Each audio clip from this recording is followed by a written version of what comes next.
Well, hey everybody, how's it going? This is Jack Divine, and I'm coming to you today from down in my basement, and we are going to do a little tutorial on how to conjure early 80s metal sounds out of some of this slick modern digital gear that has no personality. So, hang tight, all right? What you guys just heard was my take on the classic German metal song by Accept, Balls to the Wall. Wolf Hoffman and his Flying V and Martial Assault was definitely a thing to behold back in 1981 or 2, whenever that thing came out. And not a lot of gear did that sound back then. And I know I didn't have anything that sounded like that. And I scrambled to figure out how to get those tones. And today I'm still doing the same thing. Because I don't know, I don't have a Flying V and I don't have access to walls. I have a Marshall, but it's the wrong circuit. This is a super bass, smooth, beefy, creamy, almost like more like a, it's a heavy duty, creamy Strat amp for me. It's not gonna create that forward leaning, upper mid-range bark that you get out of that, okay? So how did I do that? What did I do? And today we're gonna break it down, okay? So stay tuned. All right, first thing, let's talk about the guitar. This guitar is nothing special. This is a $400 Jackson made in Indonesia soloist. That means it's a neck through. It's a birthday present I bought for my 11-year-old son. I happen to love it though. I vetted the guitar and I was like, okay, that'll do. And if he doesn't like playing it, I end up with a new shredder. So I set it up for him. It's dive only, so the Floyd won't pull up. Okay, and the other day I was online and I was checking out this discussion, chat room thing or forum or whatever you want to call it, and they were talking about how to get the vowel sound, almost like a cocteau sound that was, very popular back in the late 60s and all the way up until the early 80s, and this kind of fell squarely in that little area. At the beginning of it, you have like Clapton with the woman tone, and then ultimately a little bit more gain starts to enter the circuit. And I think Tony Iommi utilized a lot of that rolled off top end sound with a very robust mid-range. And then you have Mick Taylor with the Stones, him doing it. You got Mick Ronson. Apparently, if you're named Mick, you're going to use this sound. But Mick Ronson with Spider's era Bowie, big time user of this kind of mid-range nasal honk. And then Boston, and Accept, in my opinion, had some of that, a little bit more full range, slightly less of that vowel sound. Schenker, another huge guy. So how do you get at that? How do you do that? Because everything you buy is going to be very even, okay? So, you could buy a wah and leave it in a cocked position, or you could do what I did when I was a kid and get a graphic EQ pedal, and it had a slider on it that also had an output level, and you could use it as a boost into the front end of your amp. So let's say that the Marshall wasn't going to give you enough, this is super bass, it's not going to get as aggressive as a super lead. Well, enter the boost pedal in the form of EQ pedal, and next thing you know, you've got this upper mid-range bump and more level going into the front end of your amp, and voila. So this is the digital simulation of what I stumbled upon after, a little research. This is the Goldfinger amp by Bogner, their profile in the Kemper, and I think it sounds dreadful.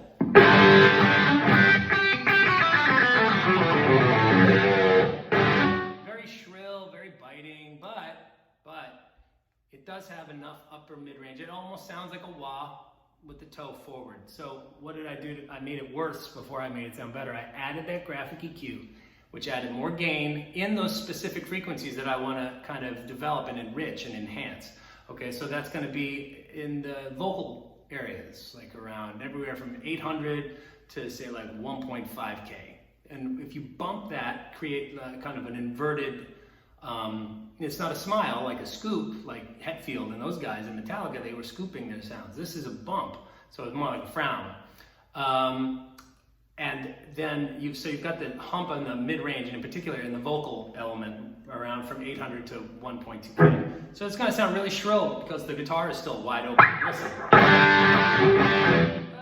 God, terrible, okay? But if you you just roll it all the way down. Now we sound like the wah in the heel in the toe up position, right? Like we've pulled it back. And then we use the tone potentiometer to just dial in as much treble as we want to hear. Getting closer. And that's about where I like it to be.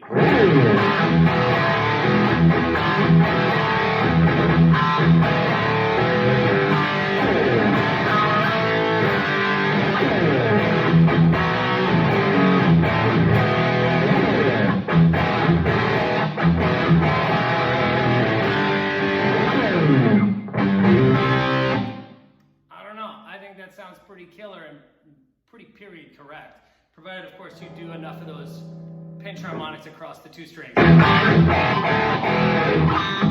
definitely helps, all right? Anyway, let me show you how that's done, okay? So we start out with that bright sound, and I'm gonna go in and grab the phone and show you the Kemper, and you can take down the settings and maybe you can emulate them on your graphic EQ pedal, or if you've got a digital workstation where you've got the ability to insert a graphic EQ across your guitar track, or maybe you even own a Kemper. You could just totally steal these settings. Fine, okay? So here we go. Okay, so here's I just got this thing, as you can see, and I'm just barely scratching the surface. So the patch itself was called the Bogus Golden Arm, okay? And the author was soundside.de. I suppose it's a German manufacturer, but I know the amp it's modeling is patterned after the Bogner Goldfinger. Okay, so the amplifier itself, right? It is set up right here to have. I boosted the mid range. That's quite a bit. I think the Kemper only goes up to 5. Let's see. Yeah, so 4.7 is taking most of the mid-range available, right? So I'm already making, I was already making a bright mid-rangey amp sound, more mid-rangey. And then I added up here, if you look at right there, watch the EQ button come on. And if we take a peek at what's going on, that's the graphic representation of what's happening. So down here, this is 80 Hertz. I think, what do we got here? Let's go, here we go. 80 Hertz, 160, 320, 640, 1.25, and then, on and on. So if you just keep doubling the number, you're going up in octaves. So no boost, a little boost, like 3 or 4 dB, 3 or 4 dB, 3 or 4 dB. Whoa, by the time we get to there, you're adding 9 dB at 1.25K.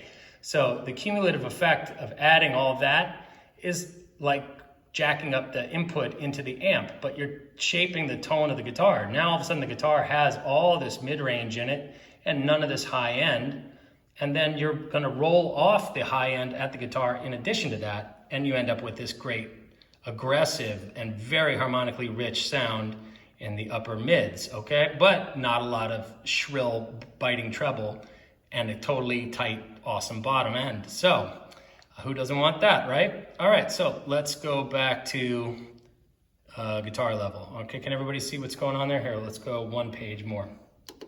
Those are the settings right there. So -12 at 10K, -7.3 at 5K, -2.3 at 2.5K, and the big bump at 9 dB at 1.25K. All right, and then down 8 dB at 640, 5.3 at 320, 3.7 at 160. All right, so blah, blah, blah. Oh, by the way, the gain here was up at around whatever that is. I guess it's about 2/3 of the way up. All right. We now understand what the graphic EQ in front of that amp sounds like. Now, in the real world, I was using an amp that didn't have nearly as much gain as that profile did, and I would use the last slider on the graphic EQ was always output level, and I could use it to make basically my nice sounding amp sound brighter and shrill, but with the shitload of gain into the front end, pardon my French. And then I could just fix that with the tone control. And it's like causing a problem to solve a problem.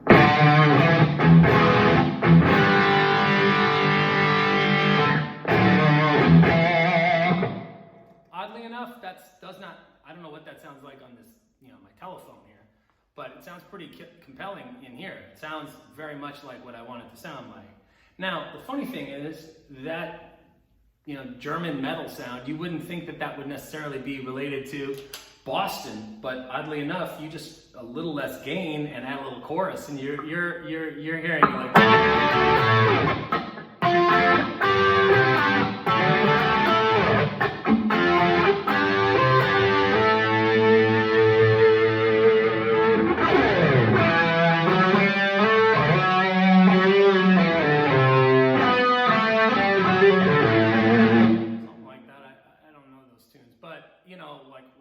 Okay, but it makes sense.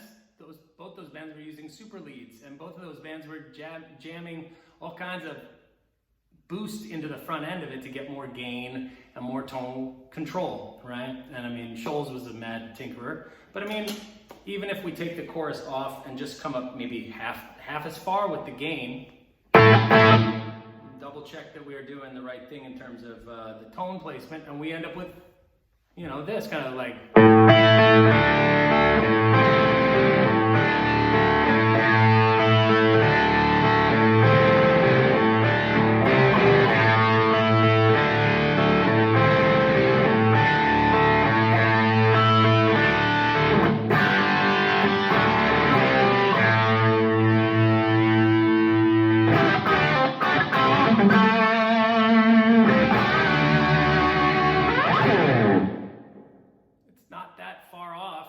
It's a Jackson into the Kemper. It's not a a 60s SG into an old Marshall. Even though that's right there, this is completely manageable in terms of volume and everything, and I can get at a bunch of different sounds. Kind of nice. Other like period correct sounds, Hear that? I would never think that, but that's really what's going on those early Priest records. They kind of have this compressed, I don't know, almost like a claustrophobic vibe to those, to Sad Wings of Destiny, right? How's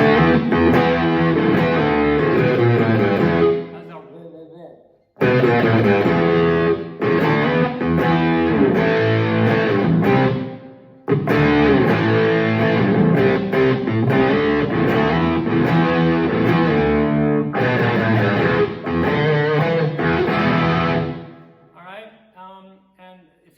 Bear with me for 1 minute. I'm going to show you my little trick with another guitar that'll get you the Tony Iommi sound. I think you'll get a kick out of that. And like that, magic, I'm back, but with a different guitar. This is my Jackson Dinky Soloist. Again, this is a bolt-on, and it's again, this was a $550 guitar. This is nothing fancy. I've got a lot of fancier guitars. I just figured I'd buy a couple of these shreddy things because my kids were getting into metal. And I grew up playing that stuff, so I thought I would stoke the flames and Daddy could have the same guitar as Junior. So this one here has a JB in the back, which I thought I was gonna like because it's, seems like it's the de facto hot rod guitar thing. I don't really care for it. It's got a lot of upper mid-range and, but funny thing is they gave you a 5-way blade switch so you can split it. I'm not sure what's going on, which coil's on or whatever. Maybe somebody can talk about it in the comments below. But by doing that and rolling the tone back on this profile, you end up getting this cocked wah thing really, really in a good way,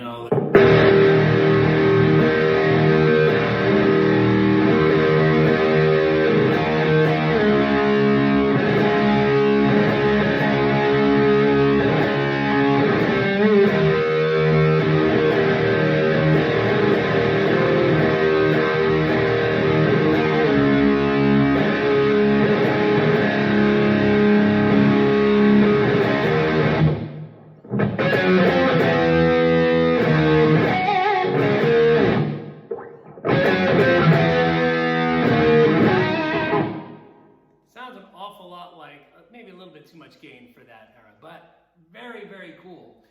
If you lower the output vis-a-vis the guitar's rhythm, volume knob, you end up with very convincing kind of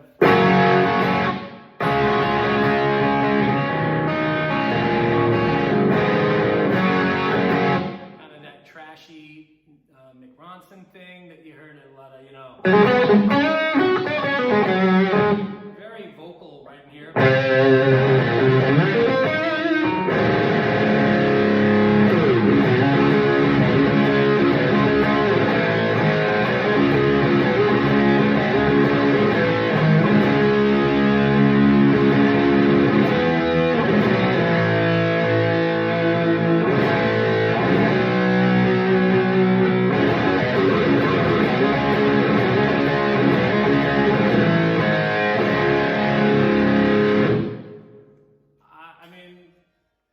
I don't use that sound often, but that's definitely a sound that's been around.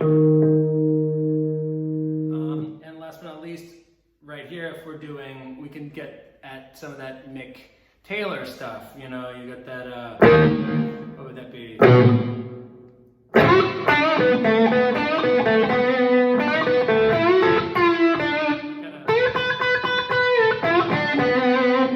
of cocked wah. It's there. Actually, I can get even more, I think.